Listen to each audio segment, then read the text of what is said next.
This is a 1962 Massey Ferguson 65 diesel with a multi-power, so they called that a DieselMatic. Just been doing a little work on it. Made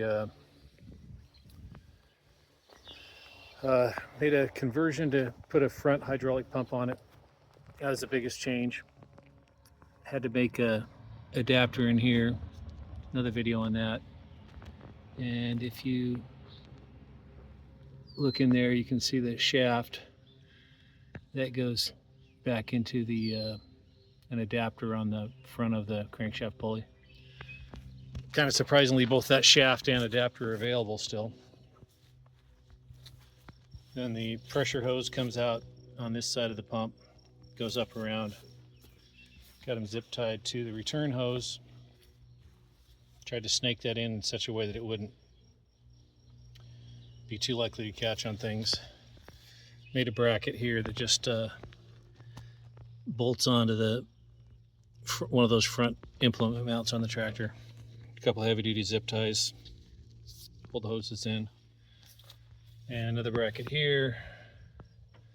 Hold the hoses in place.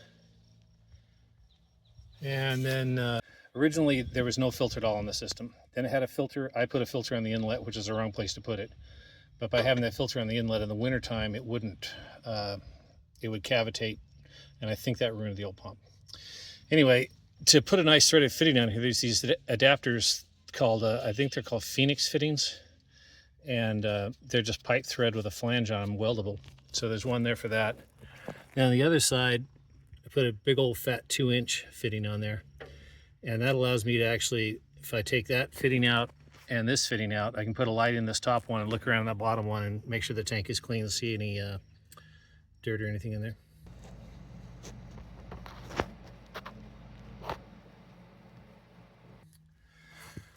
Then also on the tank, just tapped some, I think it's 3/8 NTP, and got some polyurethane tubing to make a sight glass. And you can see the level of the hydraulic oil in the tank. The tank is this, the tank is just this column here, this welded steel column, this part of it. And then up at the top of the tank, there's a, you just had a pipe thread in there, and I found that's a 3/4 inch, I believe, breather, and it's just a cap you can unscrew. So the last time, back when I put the filter on it, I put this joystick in here. It's worked pretty well. It does leak down a little bit. I don't think it's the cylinders leaking because they're brand new, but it will, you know, sag down a few inches overnight. So a large part of what was really annoying me about this loader is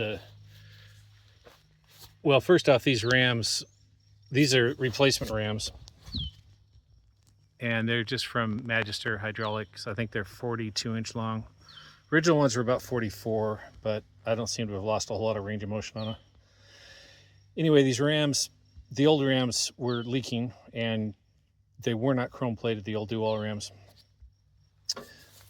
But where they went through, I think it was a 5/8 pin that went through, and the pins just went straight through this metal plate and then through the DuAl made cylinders, then through the next plate. They did have an anti-rotation clip on them, but they were really slopped out. So on each of these, what I did is I had some 1-inch ID, 2-inch OD, so it's a 1/2-inch thick wall DOM thick wall tubing, and I drilled out the plate and welded this tubing in, and then did that on both sides. And then the pin is a 1-inch stress-proof rod, which I used the grinder to taper it down, and then welded an extra thick washer on the end of it, ground that flat. And then in each of these pins, I have a tapped and drilled hole to hold the pin in and keep the pin from rotating. So the pin only rotates, or there's only rotation motion in this center section, which has a grease fitting. So similar up here, we've got the same thick wall tubing welded into the metal and the same pin. The end of this arm for the loader had a cast piece on it, which is still here. That cast piece, or maybe it's forged, welded onto it. But it had, well, the grease fittings were gone. The holes were all walled out. So I took another chunk of this 2-inch OD, 1-inch ID tubing, welded it on with multiple passes back onto that bracket to make that strong. And these holes are all kind of hand reamed out, so there's basically no slop at all on any of these pivot points now. So here's another pivot point, same story. Oh, they're all done the same way. And at the top of that upright, there's the other pivot point. On the bucket of the loader, same story. The end of this loader arm had one of those cast pieces on it, welded that up, smoothed it out. These are drain holes to drain when there's moisture in this upright arm. And the same thing, thick washer and a welded, thick washer welded on the end of the pin and a bolt to keep it from rotating. And the bolt is threaded into the sidewall at 1/2 inch thick. Same thing on the bottom of the loader. And the other pivot, those all have the same construction. So the rams all got replaced with standard European build Magister hydraulic rams. I think these side two are 42 inches or 44 inches. Did have to get a new, this hose worked same as the hose on the DuAl loader. I had to make this hose longer because the DuAl loader had a welded pipe coming up here, and this one I got to have a hose down to that lower one. And on the front, same deal, 3-inch ram going up. Had to get that retraction hose. Had to get a longer one of those. This is the dump cylinder again. You can see the Magister label on it, although it doesn't really have any information about the length or anything. I think that one is like maybe 24, something like that. Then same deal over here. Add the length in the one hose, and it's got the new ram on it.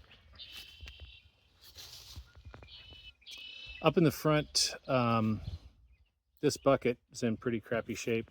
It's not really a bucket made for doing dirt. I think it's a bucket made for like loading feed, because it's very lightweight compared to, it's 7 feet wide, which is pretty darn wide for this small of a tractor. When we first got it years ago, it did not have a bit at all in it. Just the front of this, of the loader bucket was what was used to scoop. That was kind of a mess. So back then I got a piece of 3/4 steel by a 6 or whatever it is and cut it with a cutting torch and put it on there, and it worked okay. The big problems I had with that is it was really soft steel, so it had already worn quite a bit from rubbing on concrete or going backwards to smooth things out. So this time, and the other thing is a lot of times I use this as a power wheelbarrow. I just use it to haul stuff around like gravel and whatnot. And the bolts I put in that stuck up. So this time I countersunk the bolts, and that required drilling and tapping through this hardened bit, which was a bit of a challenge. But so the ends of the bolts comes out down here. I think they're like 1 1/4 inch, and they just perfect length. And so now it's got this bit on here, which is supposedly hardened.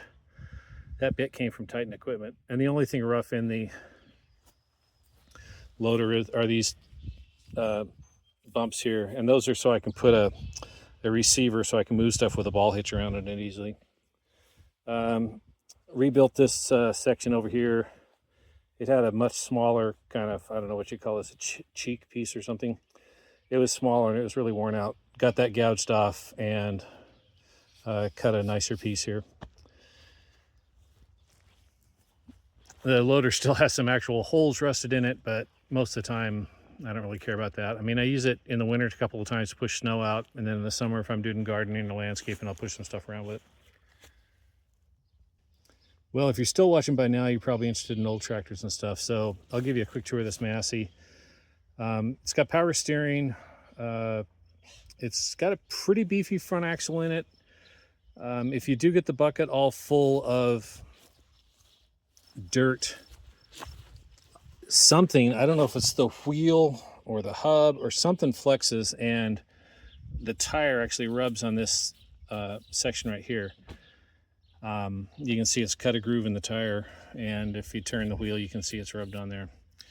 Other than that, I mean, so far it hasn't broken or anything. I repacked those bearings once upon a time, so probably do again. Also probably do for new front tires. This model has power steering, so there's a sensor and a piston up in here that moves the steering around, makes it pretty easy to drive. It's got the original generator on it, still works. And did do the spin-on oil filter upgrade. Although to fit this kind of standard oil filter, I had to build a little bracket or a little spacer to go between the block and where the original oil filter fit. But now I can use this as the same filter that goes on goes on my Ford pickup, and I think, well, we got a VW Bug which also uses it. So then I'm using a perlator. I think it's a 30,001 filter. It's supposed to be high flow, which is important for cooling and also good filtration. Got my Corgi helper today. Okay, as long as we're on the right side of the engine here, there's the original Delco Remy starter. I mean, it's probably been rebuilt several times, but in the 20 plus years I've owned it, it's just always worked. There's the lift pump, which is, I mean, it's kind of all downhill, but anyway, that's a fuel pump there, and the sight glass to see the diesel. It has this is a line from the tank into a little glow plug thing, and so when it's cold you can energize this wire with a key, and it kind of like pre-evaporates some diesel into the intake manifold here, and that'll help it start when it's really cold. Still has the original, well, maybe not original to the tractor, but original to me, so it's at least, say, 20 years old. Electromechanical regulator on it. I did upgrade the battery cable. This is a neutral safety switch. Doesn't allow it to start unless you've got the high, low, and neutral. This is a linkage for the multi-power. Multi-power on this is not working right now. That's one of my things that I've got to get ambitious and tear the whole tractor apart. And I got to take off all the tin, all the fuel tank, all that stuff, and then split it. The rear main is also pretty leaky, so I've got to, the rear main sits right here, and the clutch is in this bell housing. I've got to get that taken it. I got to fix the leak in the rear main and then replace, or well, probably just replace the clutch housings. Let me see. You've got individual brakes. There's a right and left, and the left has a ratchet you can use to lock, and then you can additionally couple the right to the left, and then so you can lock them both. Unfortunately, with the clearance of the loaders, I did have to remove the factory light. I still have that in the box. I did find some brackets on eBay, and I put a factory headlight with a bracket to the fender there. And then this looks like a seal beam. I actually cut the back of the seal beam off and stuffed a LED light in there. So this type of LED work light is actually jammed inside of that housing. And by using the LEDs, I can have a bunch of nice bright lights on there and still not overrun the generator. When I had those with the halogen or seal beam headlights, you'd go out and plow in the snow, and you'd come back in with less power than when you started, so you always had to hook it to a trickle charger. And also made a bracket and added a bicolor light on there that flashes anytime we got the lights on. And the work lights back here, the same LED upgrade on those. This tractor had what's called a power adjuster rear wheels. Yeah, it's a bit misleading. You do use power and you can adjust them, but it's not like you like push a button or anything. Basically, all around the wheel at these points, you've got these locks, and you have to turn those locks around, and that loosens them from this rail. It looks like a spiral. You loosen all those up, and then you hold the brake on the other side and turn the wheel, and it'll move it around. And let me see someplace on here. Yeah, so you take this clamp and you put this clamp at the hole you want to stop at, and basically you slip the wheel until it hits that clamp, and during that time it'll move the rim in and out. Those, as far as I know, are original. So same power adjust wheel on this left side, same story there. Same deal with the lights. Then coming around the left side of the tractor here, you've got your clutch 2-stage. The first stage kicks out the PTO. I'm sorry, the first case kicks out the transmission, and then if you push it all the way down, it stops the PTO. So you can, if you're on the clutch and don't push it all the way down, you can keep the PTO running while you shift gears and stuff. And that's the PTO. Basically all you'd ever use is if you want to engage it, you would push the clutch all the way to the ground, and then you lift that up one notch, and it'll go into the engine PTO. There were some Massey implements where you could push this down into ground PTO, and that would make the speed of the device proportional to the speed of your wheels. Just got the fuel filters replaced, still get those from Napa, pretty amazing. I think that this fuel filter is supposed to have an additional clear section on it that's shown in the manual, and oddly I saw one of those clear sections on Scamazon, so I might get one of those and try to figure out how to get that clear section back on here. This tractor and another one that I knew when we were kids, neither one of them had the clear section on it, so that tells me it doesn't need the clear section, but on the other hand, the parts book says it has a clear section. Not sure. Just looking around over here, you get your exhaust manifold. That's the throttle linkage there. Up here, behind that, can you see that? Yeah, that's the throttle off link, the shut off linkage. What do we got here? I think this is the oil pressure gauge. The oil pressure gauge also has a pressure switch up on it under the dash, and that's used to turn on the fuel gauge. This is a drain for coolant. There's a block heater in here. Basically behind this plug, you're in the water jacket, and this thing just has a little, like, I think it's a 500 watt heater element. And so at night you can plug that in, it'll keep the block warm, so it starts nice.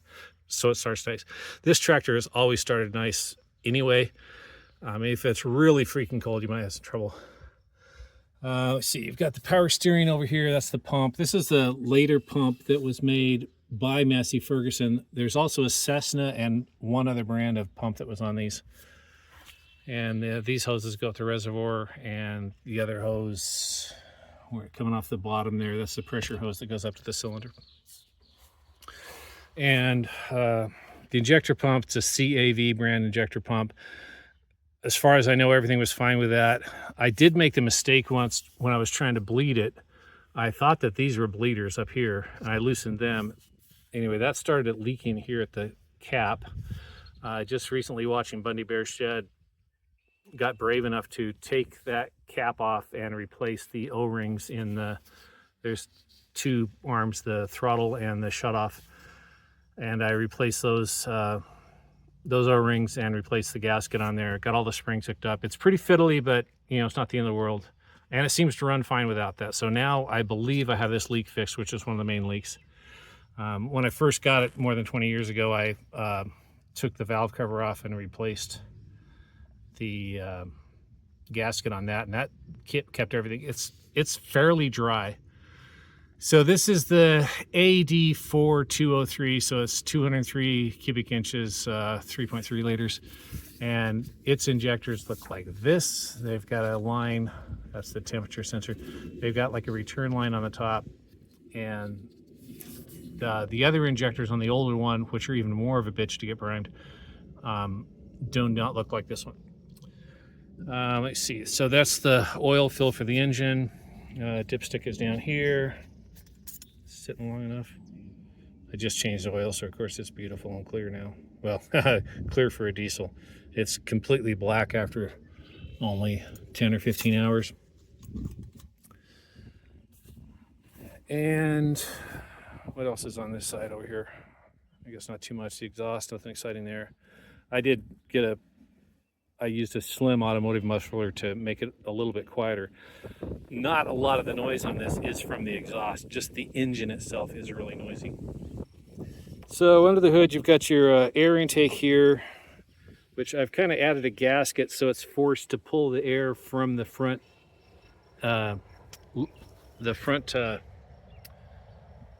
logo, marquee, emblem, front emblem. Anyway, it's forced to pull it through that screen up there. And then another mod I made a long time ago is, I mean, this is an old freaking engine. If you believe the specs on it, it's got 5,000 hours on it, who knows?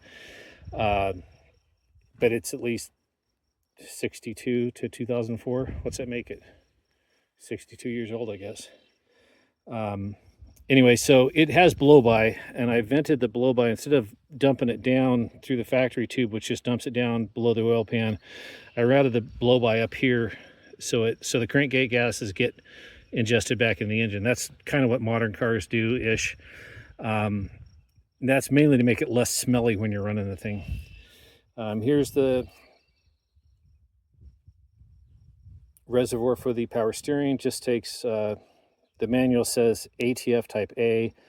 As far as anybody can tell, you can use Dexron series.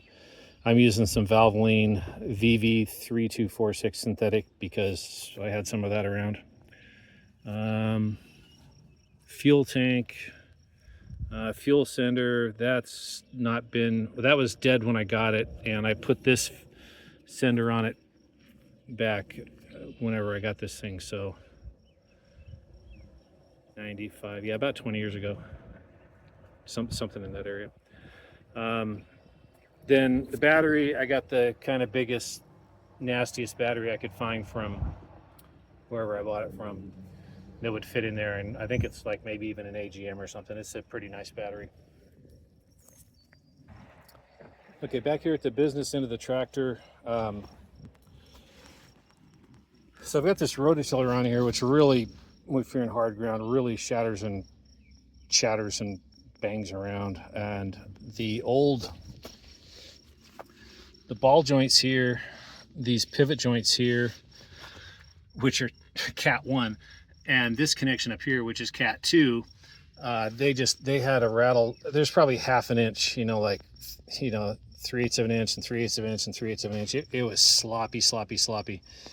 And so you can still buy this little arm with a nice ball in it, and you can buy this pin, and then you can also buy this cuff, although that cuff is welded on.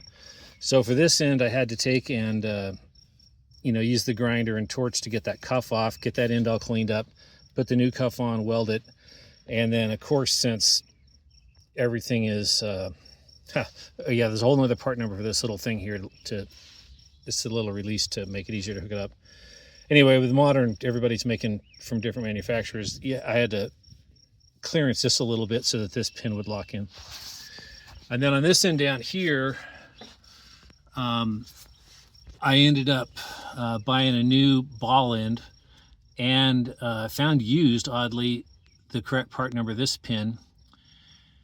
And then I took and just cut the old end off. I used a V-shaped cut there, welded a new one on, and so that's very little slop there now. I replaced both of these female leveling arms here.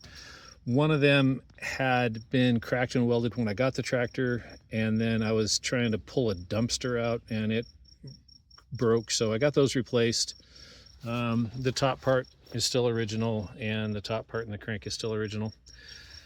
Top link is new since I've owned it. The one that was in there, it must have stripped or something. They'd welded one end of it, which made it very hard to adjust. I don't have anything that uses them, but there are remotes on this one. This is a highboy tractor. It has the big rear wheels, and there's supposed to be a drawbar in here. But the drawbar that came with this tractor was a straight drawbar. It should have a step properly for a highboy. And anyway, that interfered with the PTO for the type of hobby farming stuff that I do, so that's just sitting in the barn.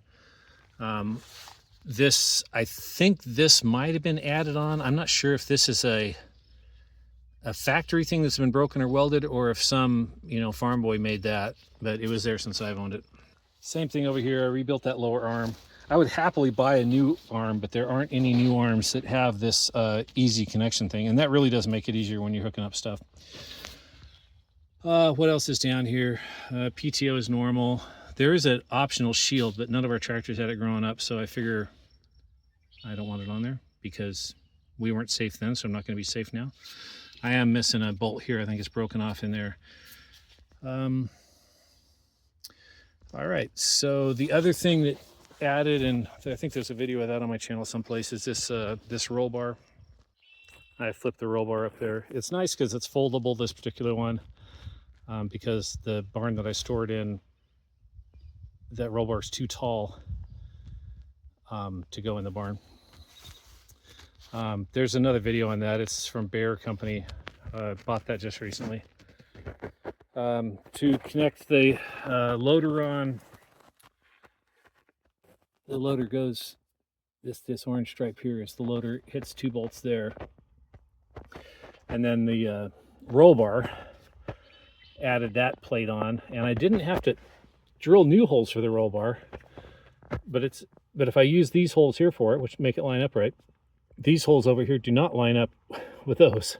So I ended up just finding some metal and welding to make a little spacer there so that the fender could have a nice basis. And then I had to buy some new long bolts. I think those are grade 8s I found.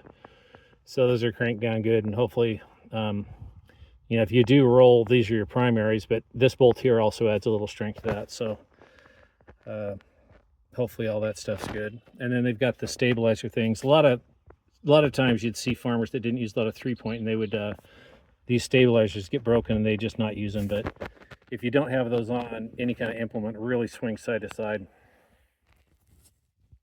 And then this is a later model seat. It's like someplace beyond 1962. It's got a little adjustment, kind of suspension and stuff, which is nice, makes it a little more comfortable.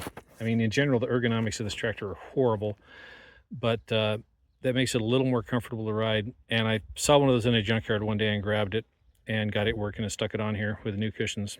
The bad thing about that seat is it rides quite a bit higher than the seat that came with this. And when they went to that seat, they have, if you find a later model 65, like as a 65-year-old in the 165, if you look at the brakes, like these brake levers are straight from the pedal to the pivot. And those later ones, the brake lever comes up at like a 45-degree angle and cuts out. And they've taken this this whole footrest standing platform here and lifted it all up. So I'm a pretty tall guy and I have the seat adjusted as low as possible, and it's kind of acceptable.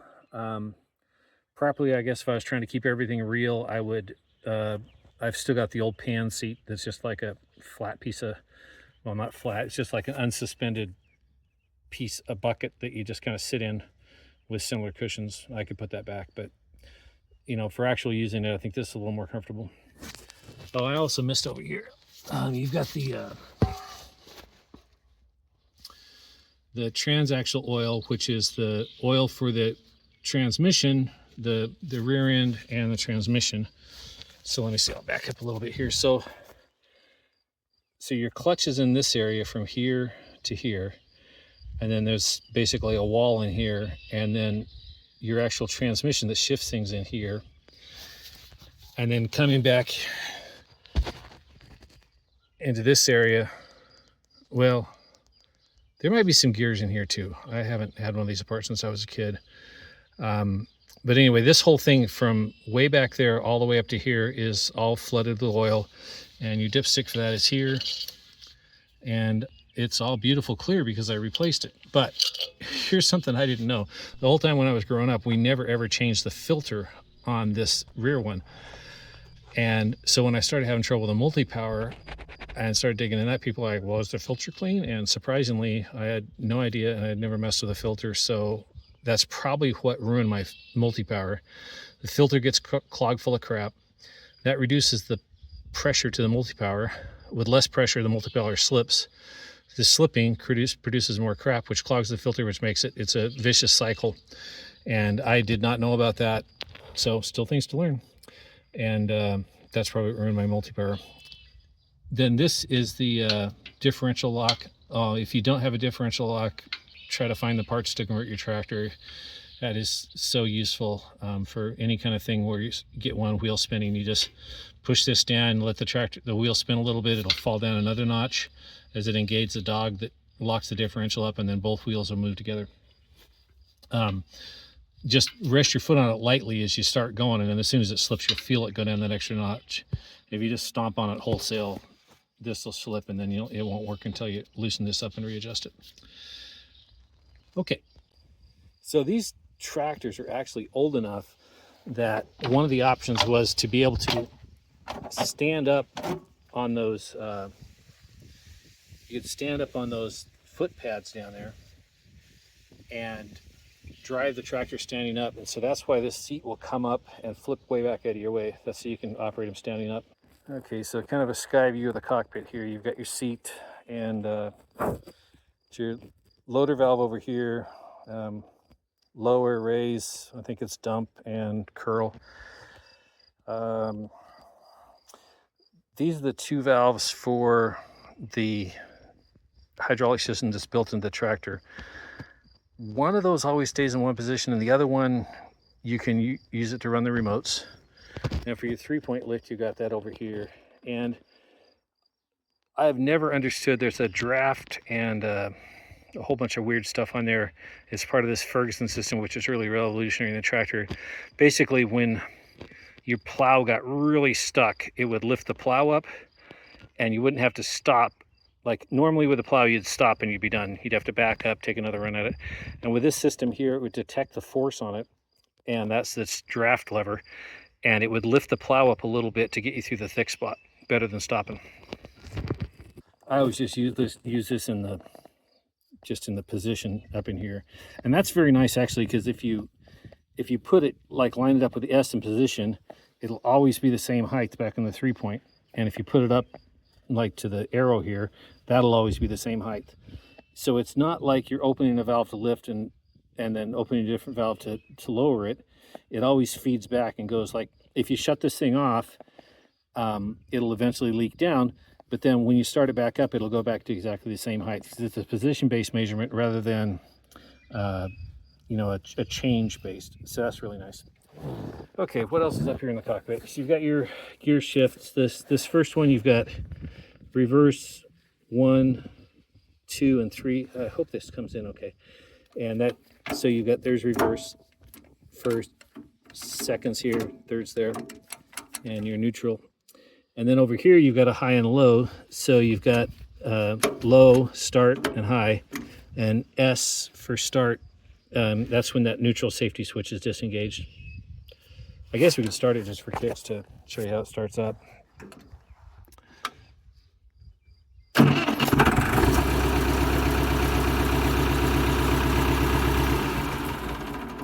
I'm always amazed at how well this thing starts. Then this, since it's a multi-power, this switch, which is when this is in the high position, it opens a valve and uses hydraulic fluid to clamp a clutch, which then uses a second set of gears which go a little faster, like 1.1. And then in low position, it disengages that, and it falls back onto another set of gears that's always engaged. And that other set of gears, I think, is like 0.8 or something. Don't quote me on those numbers. The weird thing is that the tachometer that comes in this is, in this year at least, is calibrated for the old gearbox without the multi-power. So if you're in low, this thing reads too high, and if you're in high, it reads too low, and if you're low, it reads too high. So because it has basically, you pick which one of these bands is which gear you're in, and then the tractor goes and shows you your miles per hour. But I've checked this and it's not close at all. So there's your tachometer, your tractor meter, oil pressure gauge, which I assume this is not original, but it always just pegs to high and stays there. Fuel actually works with the sender in it. I'm pretty sure that fuel gauge is original. Pretty sure this ammeter is original, and that works. And this temp gauge, I think I replaced that. Not completely sure. All right, over here on the lights, and so the first switch out turns on. I had that turn on the forward lights and the flashers, and then the second switch out leaves the flashers and the forward lights on, and also turns on what I call my work light, which is this light. this light, that light, and that light. And then above it, you've got your start switch. Normally, you just turn this thing clockwise into the start position. If it's cold, you can turn it up to this first position, and that'll heat that little ignition, that little preheat thing that I showed you on the intake manifold. It'll warm that up, and then while that's warm, you can keep cranking, and you can keep cranking. It'll keep it on, and it's got a removable key in case you're in a high crime area. The only time I ever removed the key was once when I was trying to pull it's in the wintertime, I was trying to pull the lights on, pulled the key out instead, dropped it, lost it forever. Had to help it. Somebody on eBay was selling one of those. And then down here you've got your, that's why I didn't start just now. This is your fuel cutoff, so you pull that to stop. And so if you want to start it, you push it in. Then just pull that out to stop the tractor. I don't think there's a single fuse on this when you buy it from the factory. I put fuses on for all my lights because I didn't want to blow anything up. And there's your view looking forward. All right, so we can play around with the load a little bit here. So if you pull back, it just raises the loader, push forward, drops the loader. Then you pull towards you, dumps the bucket, push away from you, push the bucket up. I tried to match real loaders. The real loaders also have this control on the right, but this is set up to have it on the left, so that's where that is. There's a sight gauge. You see the, maybe see the lower the bucket.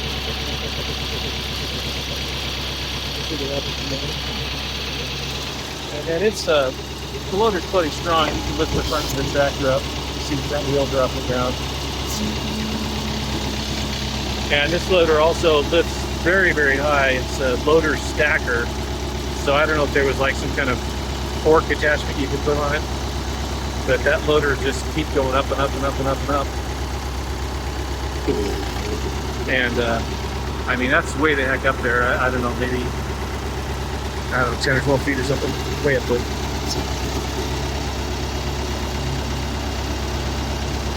And it's nice because the loader with those bushings in it doesn't clack or anything. It feels like a new machine. Cut the DuAl off. And last up, got a seat belt, which hooks on there. The idea being, if you're wearing the seat belt,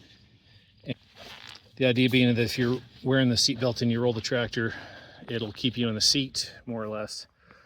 And this roll bar is tall enough that if you're strapped into the seat, even if you flop around a little bit, you probably won't be crushed. So anyway, that's our tractor. I actually worked on this tractor back in, it would have been about, decided it was like 1978 or 1980. Our neighbor owned it back in Idaho, and it's made it way back to me.